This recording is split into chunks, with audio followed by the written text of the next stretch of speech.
अस्सलाम वालेकुम स्टूडेंट आज की इस वीडियो में हम पढ़ने के लिए जा रहे हैं प्रिंसिपल ऑफ मूवमेंट्स क्या है, यानी कि मूवमेंट्स जो हम प्रोड्यूस करवाते हैं, जो टॉर्क प्रोड्यूस करवाते हैं, इसके रूल्स कौन कौन से हैं, कितने हैं। एक हमारे पास होता है क्लॉकवाइज मूवमेंट और दूसरा हमारे पास होता है एंटी क्लॉकवाइज मूवमेंट।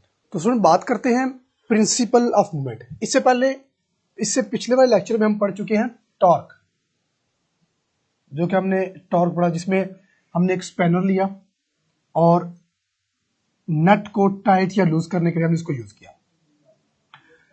ये हमारा नट है, इसको हमने टाइट करना है। सपोज हम ये फोर्स अप्लाई कर रहे हैं, तो ये हमारे पास फोर्स होगी और जो इस पॉइंट से लेकर इस तक हमारे पास होगा, ये हमारे पास मूवमेंट आर्म की लेंथ होगी। ठीक हो गया।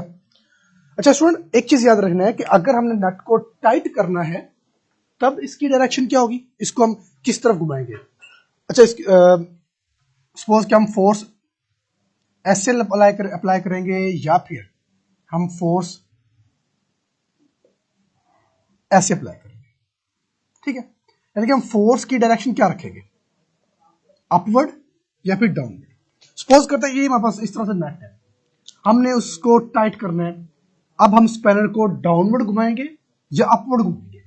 वो जो घूमना होता है ना, कि ये हमने डिसाइड करना होता है कि हमने नट को टाइट करना चाहिए। अब हम स्पैनर को किस डायरेक्शन में घुमाएंगे, क्लॉकवाइज डायरेक्शन में या एंटी क्लॉकवाइज डायरेक्शन में।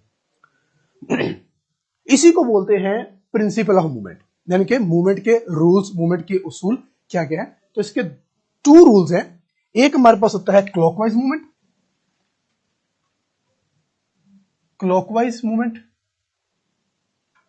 और दूसरा हमारे पास होता है एंटी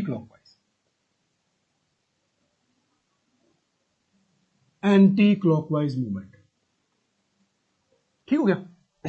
क्लॉकवाइज का मतलब होगा कि वो वाली डायरेक्शन, जिस तरह क्लॉक चल रहा होता है ना। सपोज ये यहां बना लेते हैं, ये हमारे पास वॉल क्लॉक है, ये घड़ी है, क्लॉक है हमारे पास 12, 1, 2, 3, 4, 5, 6, 7, 8, 9, 10, 11। ये हमारे पास इसकी नीडल है। अब इसकी नीडल किस डायरेक्शन में मूव करेगी, 12 से 11 आएगी, 11 से 10 आएगी, ऐसे ही है? नो, बिल्कुल नो, ऐसे नहीं। 12 से 1 पर जाएगी, 1 से 2, 2 से 3। तो जो ये वाली डायरेक्शन होगी, जिस तरह के नीडल घूमती है, इसको हम बोलते हैं क्लॉकवाइज डायरेक्शन, क्योंकि क्लॉक इसी डायरेक्शन में घूमता है। ठीक है, इसको बोलेंगे क्लॉकवाइज मूवमेंट। और अगर इसके रिवर्स डायरेक्शन में हम जाते हैं, रिवर्स जो कि क्लॉक नहीं जाता, लेकिन हम सपोज करते हैं कि हम इसकी रिवर्स डायरेक्शन में घूमना शुरू करते हैं, तो ये हमारे पास होगा एंटी क्लॉकवाइज मूवमेंट। ठीक है, इसको हम बोलेंगे एज लाइक क्लॉक, और इसको हम बोलेंगे अगेंस्ट क्लॉक। देखिए, अगर हम क्लॉक के रिवर्स डायरेक्शन मूव करेंगे तो वो एंटी क्लॉकवाइज होगा, और अब क्लॉक की डायरेक्शन में जाएंगे तो वो क्लॉकवाइज डायरेक्शन होगी, क्लॉकवाइज मूवमेंट होगा। ठीक हो गया। अच्छा, अगर हमारे पास कोई एक नट है, सपोज करते हैं कि मैं अगेन वही स्पैनर बनाता हूं, ये हमारे पास स्पैनर है और ये नट है, और इसको हमने टाइट करना है। और दूसरी साइड पर हमारे पास वही नट है और उसको हमने लूज करना है। इसको हमने नट को लूज करना है। अब हम डायरेक्शन फोर्स की क्या रखेंगे, अब हमने यहां पर डिसाइड करना है।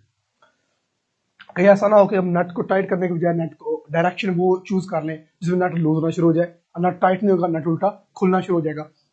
अगर हमें नट को टाइट करना हो तो याद रखें, हमने हमेशा क्लॉकवाइज डायरेक्शन में फोर्स अप्लाई करनी होती है, इस तरह से, ताकि ये स्पैनर इस डायरेक्शन में घूमना शुरू करे, बिल्कुल उसी डायरेक्शन में जिस डायरेक्शन में क्लॉक की नीडल्स चलती है, क्लॉकवाइज डायरेक्शन में। तब हम नट को टाइट करते हैं। याद रखना आपने, ये रूल है। दूसरा, अगर हम एंटी क्लॉकवाइज देखें तो इसमें हम नट को इनफैक्ट लूज करते हैं। तो इसमें हम एंटी क्लॉकवाइज मतलब क्लॉक के रिवर्स डायरेक्शन में मूव करते हैं, यानी कि हम फोर्स आपके बाद ऊपर से नीचे लगाएंगे तो ये इस तरफ मूव करेगा, इस तरफ। ठीक हो गया। तो यही डायरेक्शन होती है जिसकी बेस पर हम नट को टाइट या नट को लूज करते हैं। ये आपने याद रखना है। अगर ये दोनों फोर्सेस जो कि क्लॉकवाइज है और एंटी क्लॉकवाइज है, दोनों इक्वल हो जाए, दोनों बराबर हो जाए, तब क्या होगा। इसके लिए हमारे पास एक बड़ी अच्छी एग्जांपल है। पार्क में कुछ बच्चे खेल रहे हैं, सीसा पर, सीसा सीसा वो जो बैलेंसिंग होता है जिस पर बच्चे झूला ले रहे होते हैं, इस तरह से होता है वो। ठीक हो गया, सीसा। अब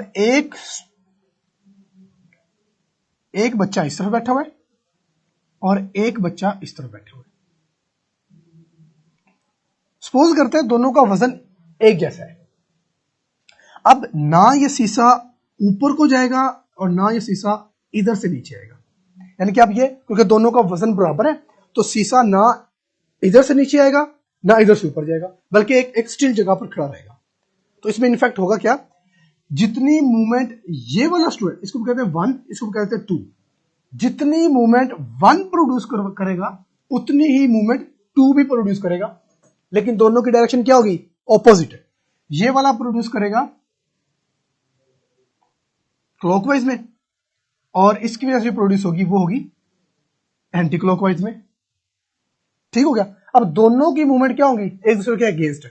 अगर दोनों का वजन बराबर है तो शीशा ना वन साइड से ऊपर जाएगा ना सेकंड साइड से ऊपर जाएगा, बल्कि एक जगह पे बैलेंस हो जाएगा, इक्विलिब्रियम में आ जाएगा, बिल्कुल इस तरह बैलेंस स्टिल रहेगा, जिसकी वजह से ना ही क्लॉकवाइज मूवमेंट प्रोड्यूस होगा और ना ही एंटी क्लॉकवाइज मूवमेंट प्रोड्यूस होगा।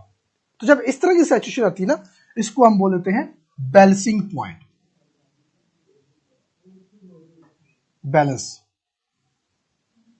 ठीक है, इसमें बोलते हैं बैलेंस हो जाना। तो बैलेंस कब होता है, व्हेन क्लॉकवाइज मूवमेंट